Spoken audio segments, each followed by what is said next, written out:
The room smelled of old paper and expensive ambition.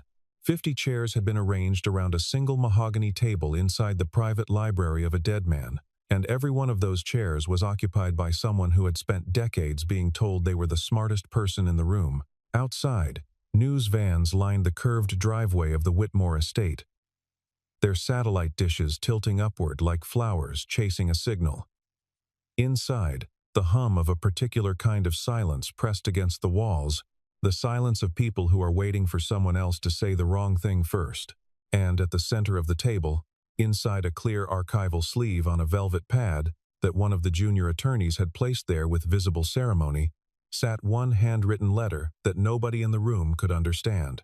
3 days they had been at it, and the letter had not moved, and the answer had not come, and the morning light through the tall window fell across the mahogany in long stripes that reminded everyone, if they were paying attention, that time was continuing to pass regardless of their progress.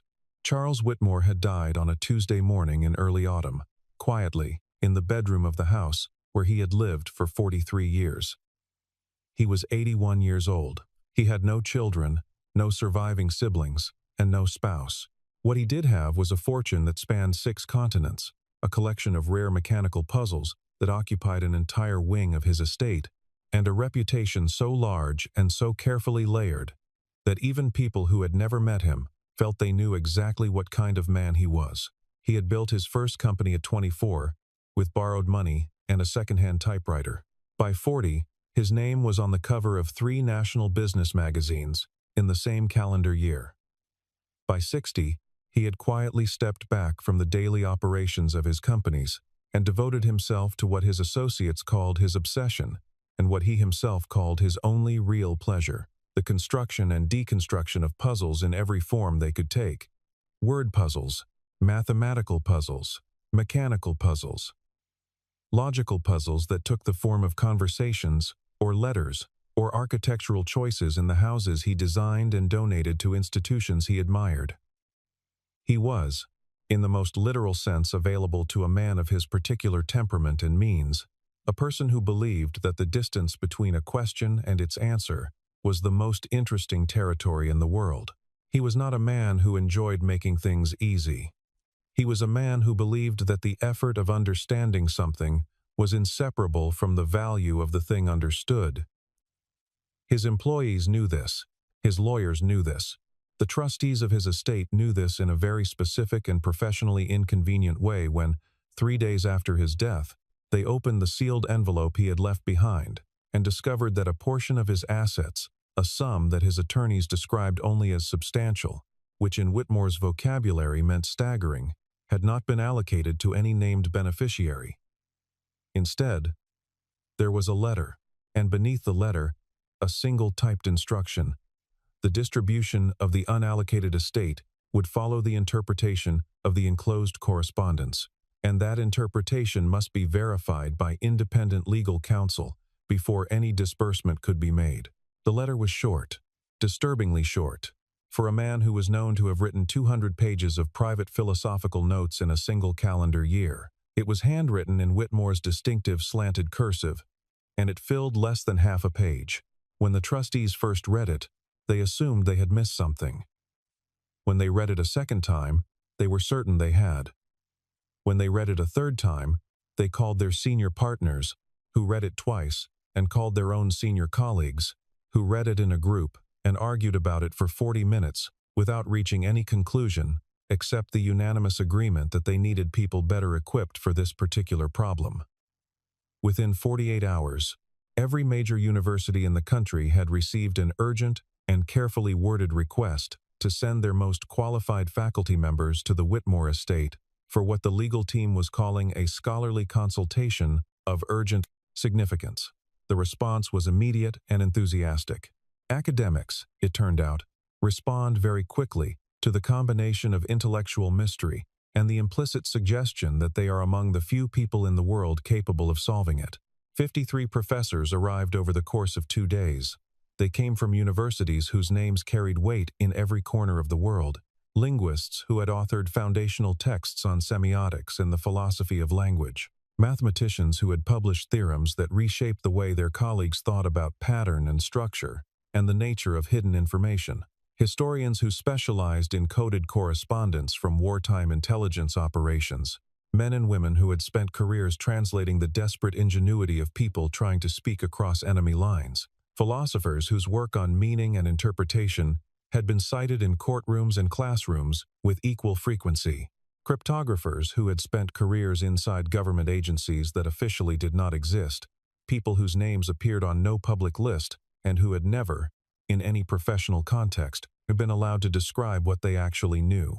They arrived with laptops and printed references and the quiet confidence of people who had never encountered a problem they could not eventually solve. The legal team set them up in Whitmore's private library, a room with floor-to-ceiling shelves and a single tall window that looked out over a garden that had been allowed to grow slightly wild, the way Whitmore had apparently preferred it, and the scholars arranged themselves around the mahogany table with the brisk purposefulness of people who have a great deal to prove and are looking forward to proving it. The letter was photocopied and distributed.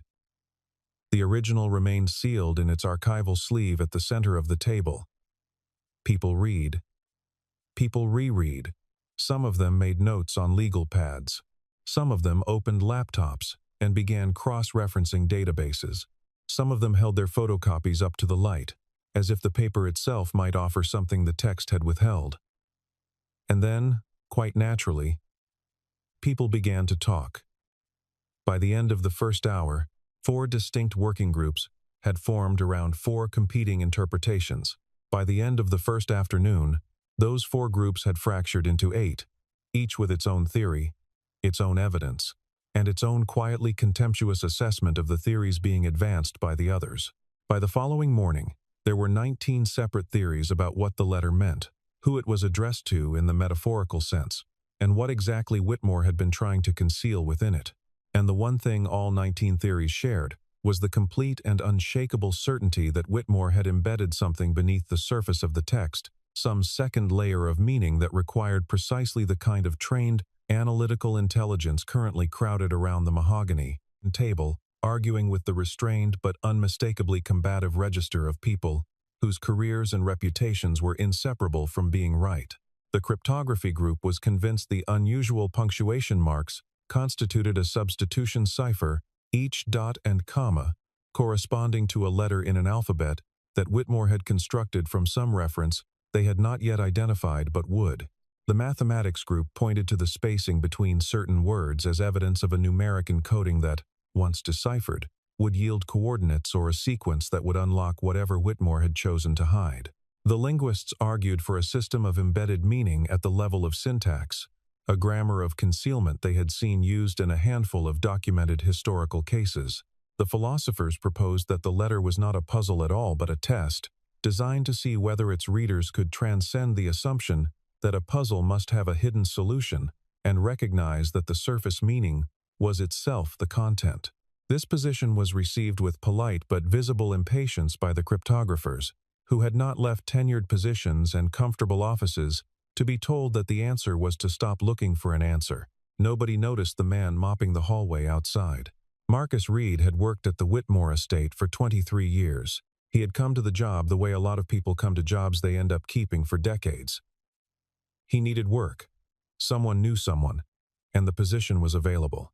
He had been 19 years old, recently arrived in the city from a small town, 3 states away, carrying a duffel bag and a very clear sense that his life was going to require sustained effort, though he had not yet worked out in what direction. The estate manager at the time had looked at him for about 4 seconds and told him to start on Monday.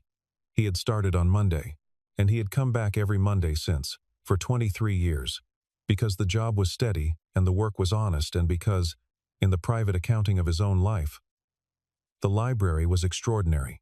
He had never told anyone about the library in a way that captured what it actually meant to him. He mentioned it sometimes, casually. The way you mention something you love to people you suspect will not quite understand why you love it, will hear the words and file them under a general category of pleasantry, rather than registering the particular weight behind them. But in the private hours of his own life, in the small apartment he had rented for 12 of the past 23 years on the 4th floor of a building, 3 blocks from a bus stop, Marcus Reed read. He read the way some people exercise or pray. which is to say consistently and quietly, and with a discipline that came not from obligation, but from a hunger he had never quite been able to name. He had tried, occasionally, to explain it to people. The best he had managed was that reading was the only activity he had found in which the world became fully real, rather than slightly approximate, in which things that had only existed as words became, for the duration of the page, as present and dimensional as the room around him. He read history and literature and philosophy and biography and natural science and political theory.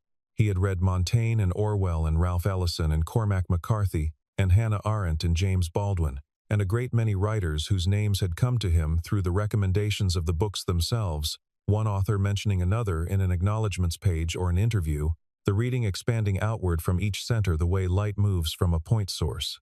He had read books about mathematical elegance, and books about the history of exploration, and books about the psychology of decision-making, and books about codes and ciphers, and the long strange history of secret correspondence, not because he had any professional reason to, but because he found the subject beautiful in the way that all things are beautiful when they reveal the lengths human beings will go to in order to speak honestly to one another under conditions that make honesty dangerous. He had read widely in Whitmore's own collection over the years, not during working hours. He was careful about that, but on the occasions when he arrived early or stayed late, when the house was quiet and the light was coming through the windows at the angle that meant the day was either just beginning or nearly done, he would sometimes take a book from the shelf and read standing at the shelf, replacing it exactly as he had found it, at the same angle, with the same dust pattern undisturbed. He had thought about whether this required permission, and had concluded that it did not because permission did not matter, but because permission, in this instance, was so self-evidently not a meaningful category that raising the question would have been its own kind of absurdity. Books unread are not diminished by being read. Knowledge ungiven is not diminished by being found. He believed this about libraries the way he believed it about most things that contained what people needed and kept it just out of reach through the application of arbitrary barriers.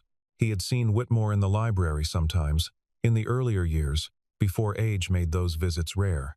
Whitmore had never acknowledged Marcus's presence in the specific way that meant he was aware of it and had chosen not to object.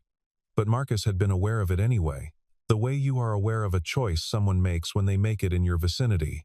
It was close enough to an invitation that Marcus had decided to treat it as one. He had, over those years, read most of Whitmore's personal correspondence archive, which occupied 3 shelves in the far corner of the library, bound in chronological order, and indexed by year in the handwriting of a secretary who had worked for Whitmore for 4 decades, and who had, Marcus gathered from the letters, been one of the people Whitmore trusted most completely and mentioned least publicly. He had not approached the archive systematically or with any particular purpose beyond the one that governed most of his reading, which was interest. He was interested in the mind behind the collection. The letters were the most direct record of that mind, more revealing than the published interviews that journalists had conducted over the decades, and more honest than the authorized biography that had come out in the early 2000s, which Whitmore had reportedly described as accurate about the facts and wrong about everything else. Reading those letters over years and years, Marcus had come to know certain things about Charles Whitmore that existed nowhere in the public record. He knew the rhythm of the man's thinking across the architecture of a page, the way he always circled toward a central point rather than leading with it, saving what mattered most for the moment when the reader had been prepared to receive it. He knew the small, physical habits of the man's handwriting, the slight rightward lean that intensified under emotional pressure, the way the cursive contracted and tightened when the subject of a letter was something Whitmore found genuinely difficult to say. He knew which subjects made the writing expand and which made it contract. He knew what Whitmore's anger looked like on paper and what his grief looked like and what his affection looked like. And he knew these things the way you know the handwriting of someone you have read for a long time, not as data but as presence, as the person made legible on the page. And he knew about the indentation. He knew it the way you know something that has been part of the visual background of your experience for so long that it has ceased to register as a thing you know and has simply become a feature of the world, like the sound a particular door makes or the angle a certain window admits light at a certain time of year. He would not have thought to mention it to anyone. He could not have imagined the circumstances under which anyone would need to know it, except that apparently those circumstances existed and had arrived, and now he was standing in a room full of 50 people who did not know it. He had been aware, at the edge of his attention, that the professors were in trouble before they were aware of it themselves. He could hear the quality of the conversations changing over 3 days, the way a musical key shifts when something tonal is going wrong. On the first day, it was bright and competitive. On the second day, it was urgent. On the morning of the third day, it was something else, something tighter and more carefully controlled, the sound of people managing the distance between their expectations and their reality. Marcus finished the section of hallway he was working on. He moved his cart to the side of the corridor. He stood in the doorway of the library with his hands loose at his sides, and waited for someone to notice that he needed to collect the waste bin near the window. A woman near the door, Professor Diane Abrams, who held a joint appointment in cognitive science and philosophy at a university in the Northeast, looked up and said, "Excuse me, we're in the middle of something," in a tone that was not unkind, but was firmly intended to keep the conversation from having a middle. Marcus said he understood, and that he just needed to empty the bin by the window if that was all right. Nobody objected. Several people looked at him with the particular quality of non-attention that settles around service workers in spaces where other things are considered important, the look that processes the category without registering the person. He moved to the window. He emptied the bin, and because the archival sleeve containing the original letter was directly in his sightline, and because he had been thinking, for 3 days, about what he was hearing from the hallway, and because something had been bothering him in a way he couldn't quite locate, he looked at it. He did not touch it. He simply looked at it the way you look at something when you are trying to let your eyes do the work your brain has been prevented from doing by the noise of its own certainty. The letter was short enough to read in a single careful sweep. He read it. He read it again. He stood still for a moment that felt, from the inside, like a held breath. And then a thought arrived in his mind so quietly and completely that it felt less like solving something than like recognizing something he had always known. He said, "Excuse me," and 3 people looked up by reflex. He said it again, a little more clearly. "I think I might be able to see what it says." The room changed temperature. Professor Gerald Hutchins, who had been standing at the far end of the table with a printout in each hand, looked over the top of his reading glasses at Marcus, with an expression that was professionally courteous and completely dismissive in the manner of someone who has learned to combine those 2 qualities without apparent effort. "I'm sorry," he said. "The letter," Marcus said. "I think I know what it means." The silence that followed was of a specific and identifiable kind. It was the silence of a room full of people processing an unexpected variable and choosing, very deliberately, how to respond without allowing the choosing to be visible. Then Dr. Paul Renfrew, a younger professor who specialized in historical cryptography, and who had been rather more quietly skeptical of his own theories than most of his colleagues, said, "All right, walk us through it." 2 or 3 people made sounds that lived adjacent to laughter. Professor Hutchins's expression adjusted in a way that communicated a precise and efficient quantity of skepticism. Someone at the far end of the table set down a pen with a small, deliberate click. Marcus looked at the letter through the archival sleeve. He was quiet for what he would later estimate was about 7 minutes, though the people in the room would remember it differently. The way time in moments of uncertainty is always remembered wrong. Then he said that Mr. Whitmore had written a great many letters, and that he had spent years cleaning the room that housed them, and that Whitmore had a habit, not a code but just a habit, of putting the most important thing he wanted to say at the beginning of the final paragraph. Not buried in it. Right at the first line, and he always marked where that paragraph began with an indentation slightly deeper than the rest of the text. "You could see it in the original," Marcus said, pointing without touching. The photocopy had cropped it out, or the contrast had flattened it, but in the original it was there, the first line of the last paragraph, sitting a half space further in than every other line in the letter. Whitmore had done it the way some people underline something without drawing the line, and if you read from that line forward, without looking for a code, just reading it as you would read a note from someone you had some reason to know, He was telling you exactly where something was. The room did not become silent immediately. There was a murmur that moved around the table, and then a pulling back of chairs. And then Dr. Renfrew was leaning over the archival sleeve, with a magnifying lens he had retrieved from his jacket pocket. And then he said, very quietly, "The indentation is different." And then the room was entirely silent. Professor Hutchins set down his printouts. He walked to the table with the careful, deliberate steps of a man who is moving towards something he is not sure he wants to confirm. He looked at the letter for a long time. He said, "That's not possible." In a voice that made clear, he understood exactly how possible it was. What Marcus had identified was not a cipher. It was a characteristic of Charles Whitmore's personal correspondence that anyone with sufficient familiarity with the archive would recognize immediately, a stylistic habit so small and so consistent and so far beneath the Partis threshold of what 50 experts had been trained to look for that it had been perfectly invisible to all of them. They had arrived expecting a lock, requiring a key. Whitmore had left a door standing open and trusted that only someone who already knew the house would think to try the handle. When Marcus read aloud the final paragraph beginning from the indented line, the meaning was plain and immediate.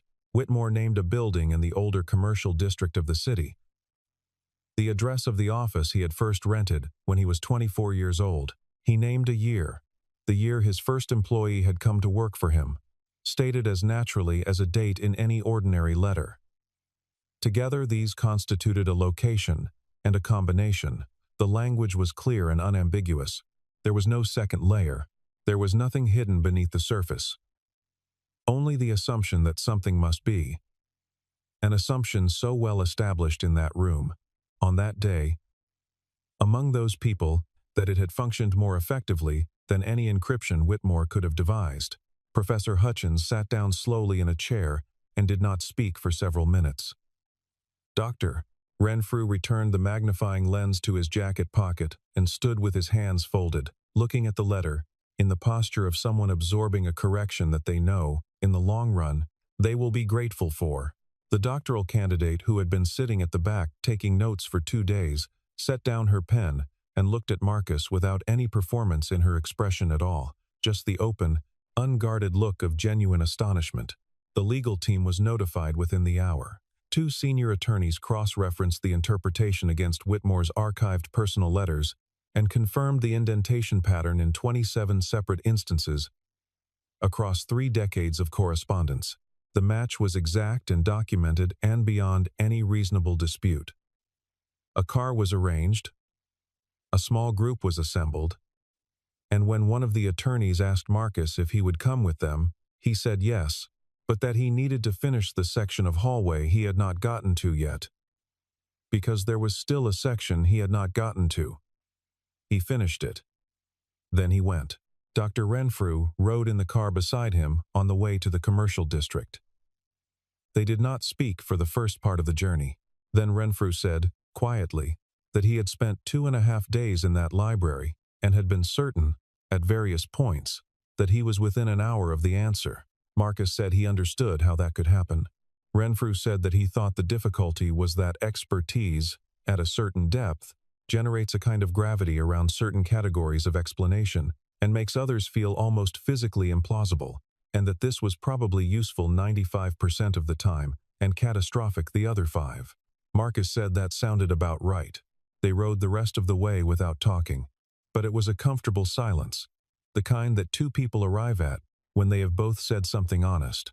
The building in the commercial district was brick and frosted glass. 4 stories, sandwiched between a print shop and a dry cleaner that had been on that block since the early 1980s, when the neighborhood had been something different from what it was now. A property management representative was waiting outside with a key and the slightly dazed expression of someone who had been given an unusual amount of context for an ordinary task.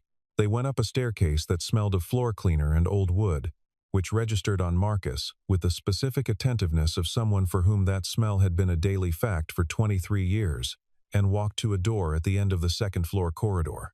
The representative unlocked it. Inside was a room that was entirely empty, except for a metal cabinet bolted to the wall in the far corner. painted the dull, institutional gray of things that are meant to last. The cabinet had a combination lock. An attorney read out the year from the letter, the year of Whitmore's first hire, stated in the letter with the natural offhandedness of a personal reference. Anyone who knew Whitmore would understand, and Marcus turned the dial. 3 numbers, left and right and left. The lock opened on the first attempt, with a small, clean click that seemed, in the silence of the empty room, considerably louder than it was. Inside the cabinet were a leather-bound journal, whose cover had darkened with age, a stack of handwritten letters bundled with a rubber band that had gone brittle and cracked slightly when one of the attorneys reached for it, and a single folded sheet of notepaper with 3 short paragraphs written in Whitmore's slanted cursive. They brought everything back to the estate, and the legal team spent the rest of the afternoon with it, and Marcus sat in a chair near the window in the library while they worked. And outside the garden, moved in the late afternoon wind in the way of things that have been allowed to grow without a plan. The journal was Whitmore's record of his early years, before the money and the companies and the reputation that had come to define him in the public imagination. He had worked, in those years, as a warehouse loader and a night janitor and a part-time delivery driver and, for 8 months when he was 22, as a dishwasher in a hotel kitchen, where the head chef had treated the back-of-house staff with a contempt so systematic and so cheerful that it had clearly stopped registering as contempt to him and had become simply the way things were. Whitmore had written about the chef without anger, noting him the way a naturalist notes a specimen. Here was a man for whom the hierarchy of the kitchen had become indistinguishable from a hierarchy of human worth, and he enforced it with the breezy confidence of someone who has never had occasion to question the framework that benefits him.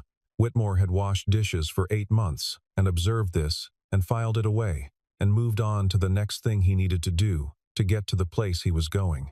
He had been passed over for positions he was qualified for because he lacked the right credential, the specific piece of paper that certain organizations use as a filter, not because it reliably identifies capable people, but because it efficiently reduces the number of applicants to a manageable size. He had been spoken to, on more than one occasion, by people who equated his circumstances with his intelligence, who saw a young man in work clothes and assumed they understood everything relevant about what was happening inside his head. He had written about this without self-pity and without bitterness, in the tone of a man who is noting facts because he intends to do something about them and does not want to forget the precise shape of the wrong he is eventually going to correct. The journal made clear that Whitmore had not forgotten, that he had carried it with him through 40 years of accumulating the kind of power and credibility that the world had initially withheld from him, and that he had been waiting, with the patience of a man who builds very long puzzles, for the right moment to use what he had accumulated to say what he had always wanted to say. The handwritten letters in the bundle were personal correspondence between Whitmore and a small number of people he had trusted over the decades. A former teacher who had recognized something in him when he was 17, a childhood friend who had stayed in the small town where they both grew up, and whom Whitmore had supported financially and quietly for the last 30 years of both their lives, a woman he had loved for 2 years in his mid-30s, and who had eventually made a life with someone else, and whom he had continued to correspond with, affectionately and without complication, for decades afterward. The letters were private and largely unrelated to his business life. They showed a man who was, in private, considerably warmer and more uncertain than the public figure who had been photographed on magazine covers and interviewed by serious journalists who always emphasized the same qualities: the precision, the strategic intelligence, the deliberate cultivation of difficulty as a mode of thought. The letters showed someone who doubted himself in ordinary human ways, who cared about people in ordinary human ways, who had simply also happened to be extraordinarily good at building things that lasted. The folded notepaper was the document that mattered legally. It established a charitable foundation devoted to educational access for working adults, people who had not had the opportunity to attend university when they were young, or who had circumstances that prevented them from finishing, or who had simply never been given a reason to believe that the path was open to them. The foundation was endowed with a sum large enough to operate indefinitely. It would award grants for tuition and for living costs during study, and for the kinds of expenses that educational institutions rarely mentioned when they talked about access and opportunity: the child care and the transportation, and the gap in income that a working adult accepts when they choose to spend time studying instead of earning. And in its final clause, it appointed the person who solved the letter whom Whitmore predicted, in a parenthetical that might have been dry humor and might have been the deepest conviction he held, would not be a credentialed academic, as the inaugural director of the Foundation's community outreach program, at a full salary with full benefits, answerable to a board he had already named and constituted years in advance. The attorney reading the clause paused at the end of it. Then she looked up. Every person in the room was already looking at Marcus, who was standing near the doorway because no one had told him to sit, and he had spent 23 years standing near doorways in this house. Dr. Renfrew began clapping, and it was not the uncertain applause of someone following a social cue. It was the applause of a man who understood precisely what had occurred and felt entirely clear about the appropriate response. Others followed, one by one, until the room was full of it. Professor Hutchins was the last to begin. But he did. Marcus stood still during all of this. He looked at the floor for a moment. Then he looked at the room.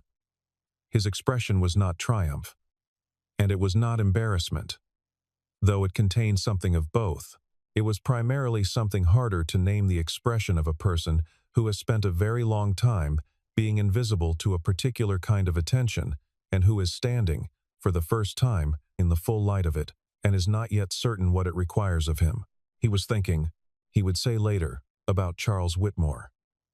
About the warehouse loader and the night janitor and the dishwasher who had become, eventually, the man whose estate he had cleaned for 23 years.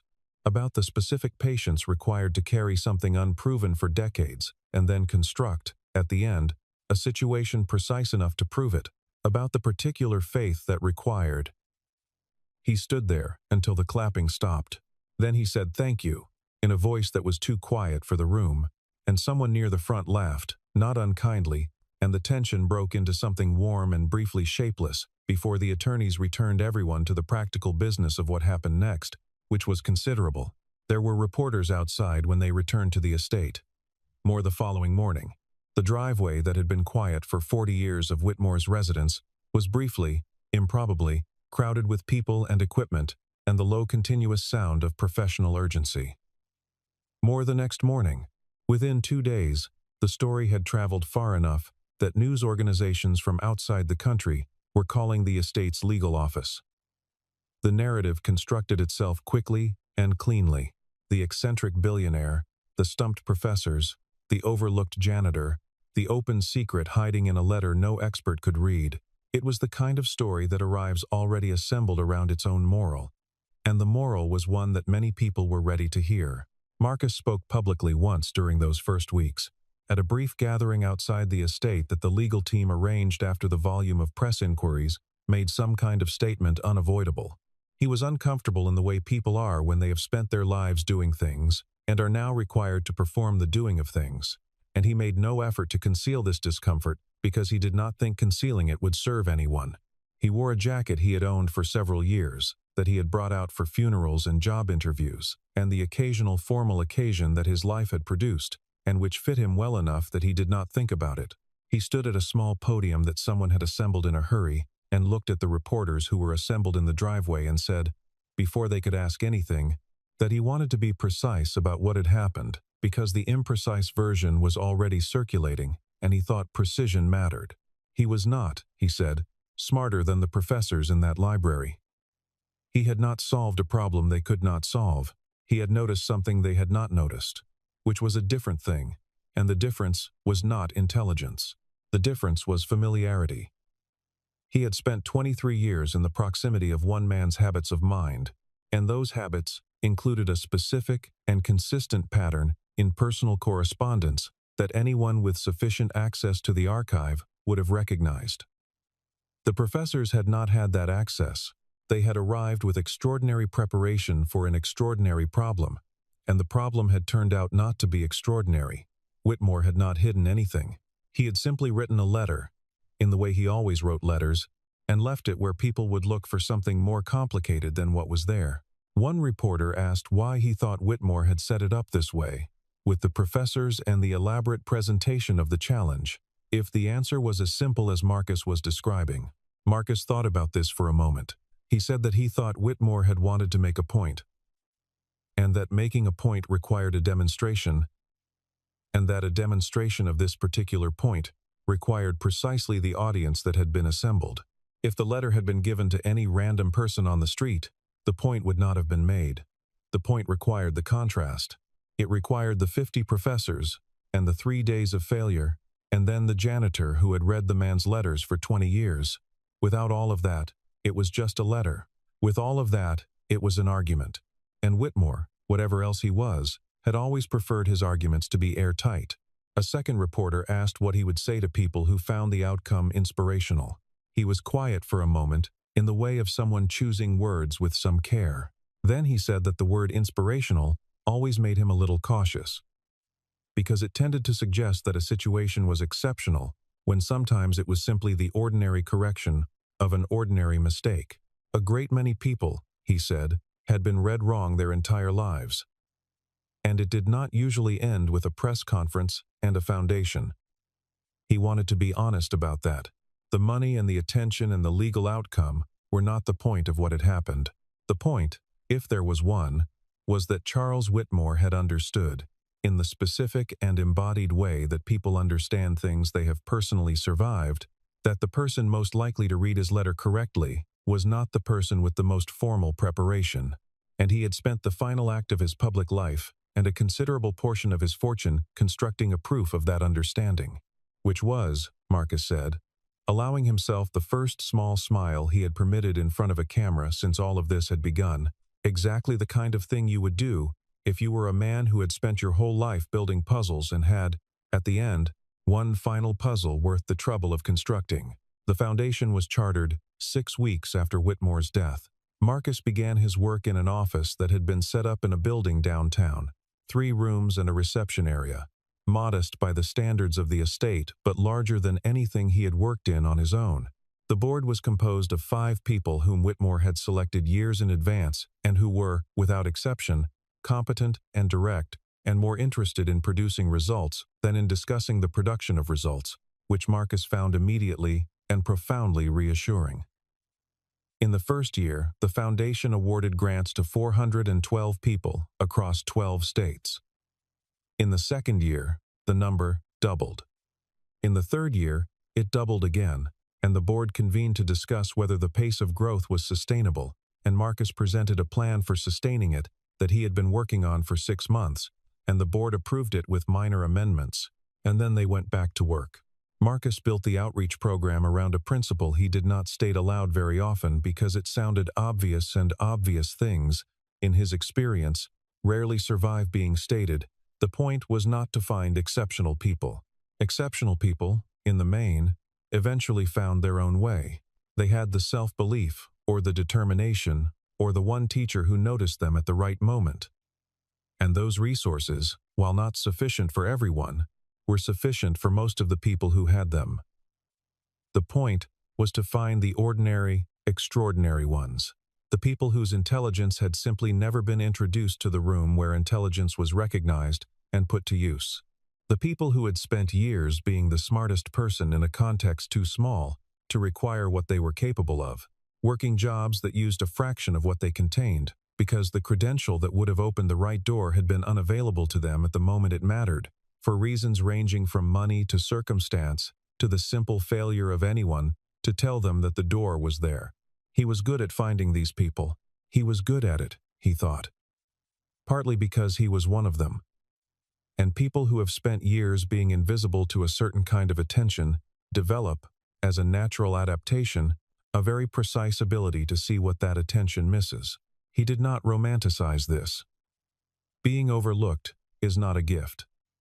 It is a cost, and the people who bear it deserve better than to be told that what was taken from them has secretly made them stronger. But the capacity it sometimes generated, the habit of patient observation, the ability to hold a problem at a distance and wait for the obvious thing to become visible that was real, and Marcus used it, and the people who worked with him over time came to recognize it as the quality that made him, in the specific work the foundation was trying to do, unusually effective. Professor Hutchins wrote him a letter approximately 4 months after the events at the estate. It was handwritten on university stationery, which Marcus noticed, and it was 2 pages long, which was 2 pages longer than strictly required to convey its central point, but exactly the right length to convey the respect behind that point. Hutchins wrote that he had spent considerable time thinking about what had occurred, and that he had arrived at the conclusion that the experience had been useful to him in a way that discomfort is sometimes useful when it arrives alongside something true. He said that he had been, for most of his professional life, in the habit of assuming that the depth of a person's knowledge was most accurately read through the formal signals by which knowledge declares itself, and that this assumption was not without validity but was, he now understood, incomplete in ways that had cost him something real. He wrote that he hoped Marcus was well, and that the work he was doing mattered, and that he was grateful, which was an unusual word for an academic to use in formal correspondence, and which Marcus read 3 times. He kept the letter in a drawer in his office, not as a reminder of vindication. He was not much interested in vindication, which had always struck him as a backward-looking emotion, useful for about 20 minutes before it curdled into something less productive. He kept it because it was evidence of something more useful than vindication, that a person could be badly wrong about something that mattered, and then choose to do the honest thing about being wrong, and that this choice, made in the absence of any external requirement, was worth acknowledging as the rare and genuinely admirable thing it was. Dr. Renfrew sent a copy of a paper he published in a journal of cryptography and cognitive science. A case study analyzing the Whitmore letter as an instance of what Renfrew termed expertise-induced perceptual filtering, the way deep domain knowledge generates background assumptions that can render certain categories of obvious information invisible. The paper was careful and extensively hedged in all the ways that academic papers are required to be careful and hedged, and in its final paragraph, Renfrew offered the observation that Whitmore appeared to have anticipated this dynamic with some precision, and to have constructed the puzzle accordingly, which suggested either an unusual depth of self-knowledge regarding the psychology of expertise, or a remarkable cynicism about institutions, or possibly both. Marcus read it twice. He thought it was very good. He also thought that the plainest version of the thing the paper was circling was one that could not easily be stated in an academic paper because it was too simple and too uncomfortable at the same time, which was that Whitmore had not trusted the professors to solve the puzzle because he did not believe that intelligence was a function of institutional recognition, and he had spent real money and the last deliberate act of his public life constructing a proof of that belief. But that was the kind of thing you understood while mopping a hallway, not the kind of thing you published in a journal. And Marcus thought Renfrew's version was probably more useful in the specific context anyway. Several months after the foundation was established, and the initial wave of attention had settled into something quieter and more sustainable, Marcus returned to the Whitmore estate to collect a rain jacket and a pair of work boots, and a small stack of books he had left in a storage closet, things he had accumulated there over 2 decades, and had not thought to gather in the compressed and unusual days following Whitmore's death. The new estate manager, a woman named Patricia, who was efficient and kind, and seemed to operate on the principle that those 2 qualities were more compatible than most management literature suggested, offered him coffee, which he accepted. He walked the hallways where he had spent portions of 23 years of his life, past the room where the professors had argued, past the tall window looking out over the garden that was still wild in the way that Whitmore had always wanted it. The staff he encountered greeted him now, and he greeted them all in return.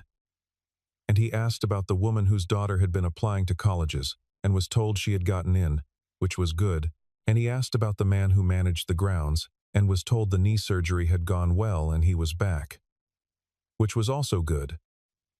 And he made a mental note to look into whether the Foundation's grant criteria might, in future cycles, be designed to reach people in exactly the circumstances of the people he was speaking to.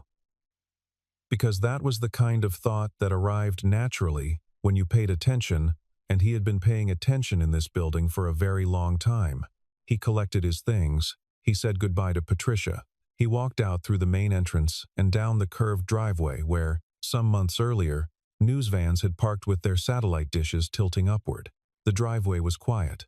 The autumn light moved through the trees that lined it in the particular way that light moves through trees in the late afternoon, finding angles through the gaps and falling in long pieces across the gravel. He stood for a moment before getting in his car, not dramatically, not with any performed sense of significance, simply the way a person stands for a moment at the edge of a place that has been the context of a large portion of their life, taking one more look because they can.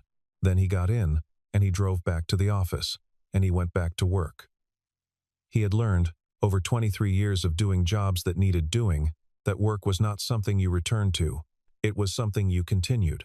The greatest mistake people make is assuming wisdom wears a title.